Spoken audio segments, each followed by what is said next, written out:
अगर घर में भाई भाई के बीच में ऐसा विचारों का आदान प्रदान व्यवहार है, बड़ा भाई पिताजी के पास गया, बोले पिताजी हमने सुना है कि तुम संपत्ति का बंटवारा कर रहे हो। पिताजी ने कहा बेटा हमने सोचा जीते जी सब बांट दें। तो बड़े लड़के ने कहा पिताजी फिर एक काम करना। बोले क्या? बोले छोटे को हिस्सा थोड़ा ज्यादा दे देना। पिताजी ने कहा क्यों? बोले इसलिए ज्यादा दे देना कि तो आपकी संपत्ति का अधिकारी है, अरे मैं भी बड़ा भाई हूं तो पिता के तुल्य हूं, तो कुछ मेरा भी तो हिस्सा उसको मिलना चाहिए कि नहीं मिलना चाहिए। बड़ा इतनी बात कह के बाहर निकला, छोटा पहुंच गया। बोले पिताजी भैया कह रहे थे कि आप संपत्ति बांट रहे। बोले हाँ। तो बोले एक काम करना, अपनी संपत्ति का थोड़ा सा हिस्सा ज्यादा भैया को दे देना। पिताजी ने कहा क्यों? बोले वो आपकी प्रथम संतान है और उनका अधिकार थोड़ा सा ज्यादा बनता है। जिसके घर में ऐसा भाव बन जाए, जिसके घर में ऐसा भाव बन जाए, बड़ा भाई कहे छोटे को ज्यादा दे दो, छोटा कहे बड़े को ज्यादा दे दो, समझ लेना उसके घर में आज भी राम कथा चल रही है।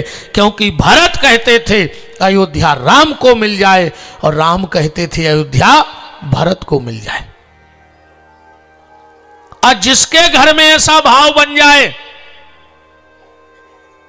बड़ा भाई कहता है ये जमीन मकान दुकान मेरी है और छोटा भाई कहता मेरी है, समझ लेना आज भी उसके घर में महाभारत चल रहा है। हस्तिनापुर युधिष्ठिर को भी चाहिए और हस्तिनापुर दुर्योधन को भी चाहिए।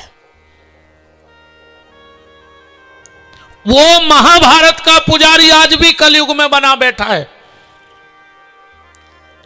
रामायण का भाई जब राम जी अयोध्या से लौट के आए 14 साल बाद, तो सबसे पहले किससे मिले? प्रथम राम भेंटे कैकई, कैकई मां के पास गए। 14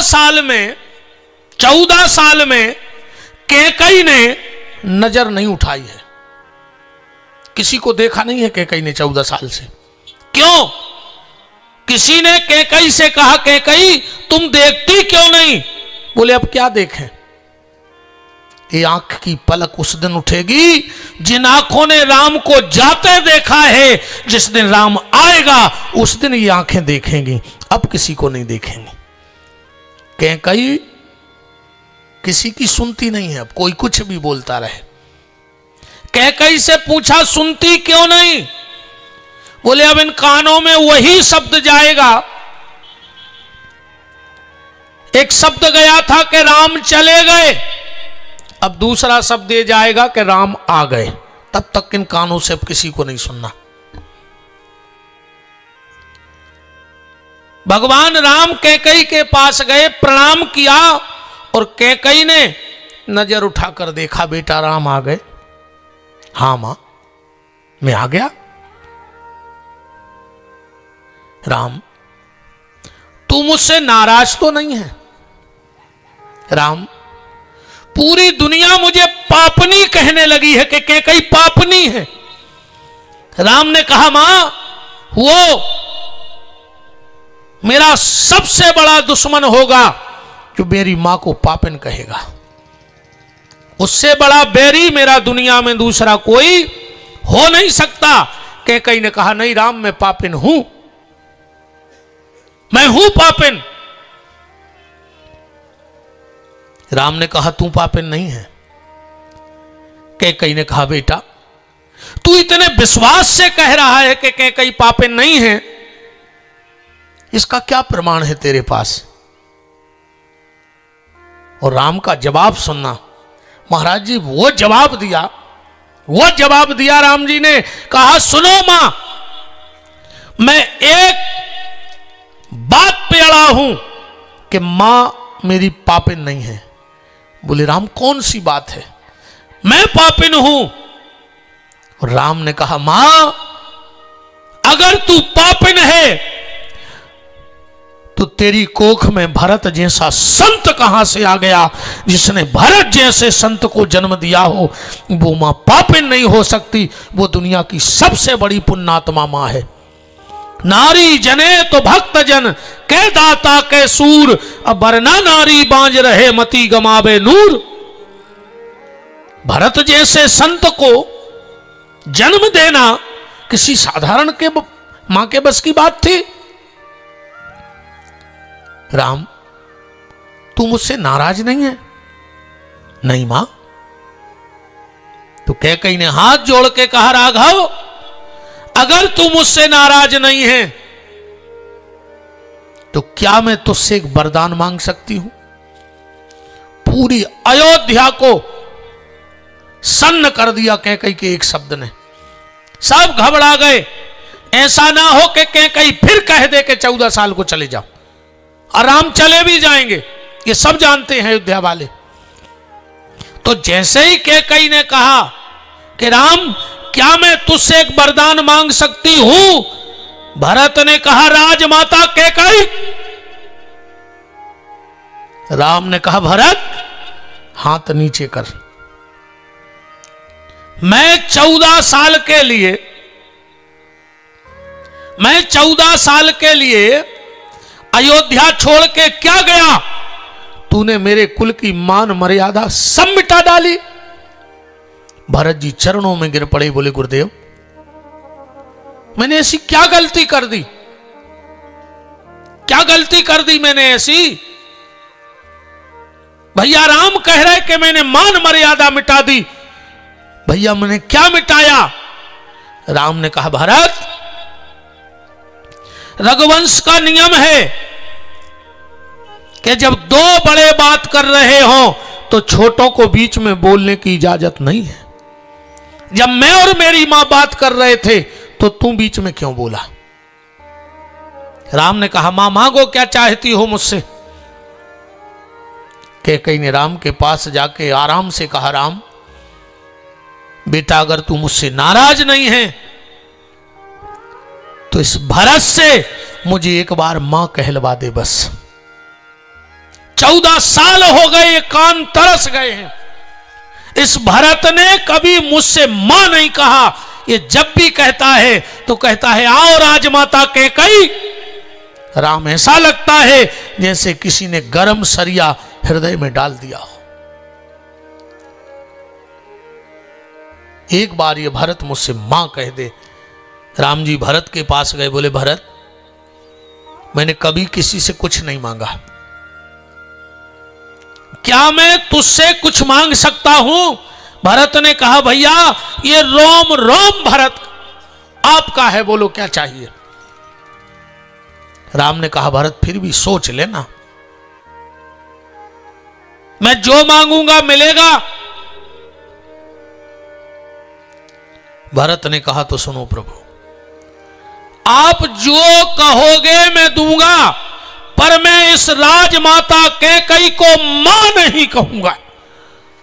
कैकेयी ने कहा बस राम, इसने मुझसे मां नहीं कहा, कोई बात नहीं, पर इसके मुंह से मां शब्द तो निकल गया। मुझे तो मां सुनना था और इसने मुझे मां कह दिया। बात सिर्फ मैं आपको यह बता रहा हूं कि आज भाई भाई की हालत क्या है। गुरुदेव वशिष्ठ ने कहा राघव चलो, अब तुम्हें स्नान करना है, बलकल वस्त्र उतारना है, तुम्हें राजा बनना है। राम ने कहा गुरुदेव मैं अपनी जटाएं सुलझाऊं उसके पहले मैं भरत की जटाएं सुलझाना चाहता हूं। वशिष्ठ ने कहा राम लगता नहीं कि भरत मानेगा। बोले पूछ लो। वशिष्ठ जी ने कहा भरत, महाराज राम की इच्छा है कि उनकी जटाएं सुलझें, उसके पहले वो आपकी जटाएं सुलझाना चाहते। भरत ने कहा मुझे मंजूर है, मुझे मंजूर है। वशिष्ठ जी ने कहा भरत तुम राम से सेवा करवाओगे? भरत का जवाब सुनना गुरुदेव। जटिलताओं की जटाएं भरत अपने सिर पे रख तो सकता है, जटिलताओं की जटाएं भरत अपने सिर पे रख सकता है, पर उनको सुलझाने का काम तो राम का ही है। जटिलताएं सिर्फ राम सुलझा सकते हैं जटाओं के रूप में। और भरत ने कहा, मैं आने वाले दुनिया के भाइयों को बताना चाहता हूं,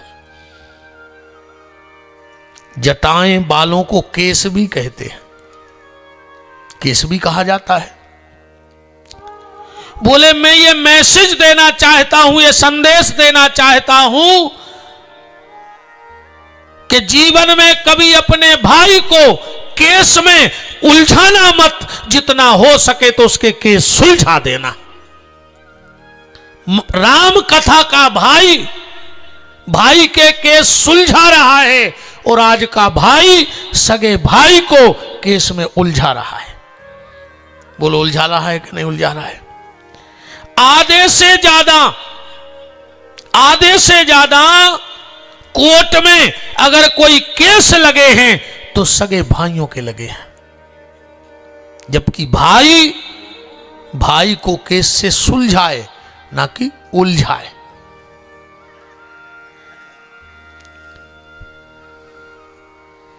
तो राम कथा कहती है, बड़े को ज्यादा मिले, छोटा कहता है, छोटा कहता बड़े को ज्यादा मिले। महाभारत कहती है कि मेरा मेरा मेरा, दोनों पक्ष से मेरा। तो जिसके घर में भाई भाई में प्रेम हो वो राम कथा का पुजारी है, जिसके घर में भाई भाई में विवाद हो वो महाभारत का पुजारी है।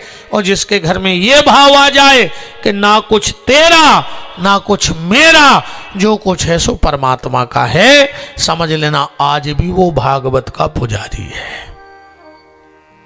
सीधी बात इन 7 दिन में एक ही चलेगी कि मौत को महोत्सव बनाना ही भागवत का काम है। मौत को महोत्सव बनाना श्रीमद् भागवत का काम है। इसमें 18,000 श्लोक हैं, आप सबको पता है। 12 स्कंद हैं, 365 अध्याय हैं। एकदा हि विशालायां चत्वारा ऋषयो मलः सतसंज्ञार्थ समायाता। एक समय नेमी सारण्य की भूमि में 88,000 महात्मा इकट्ठे हुए। परस्पर विचार चल रहा था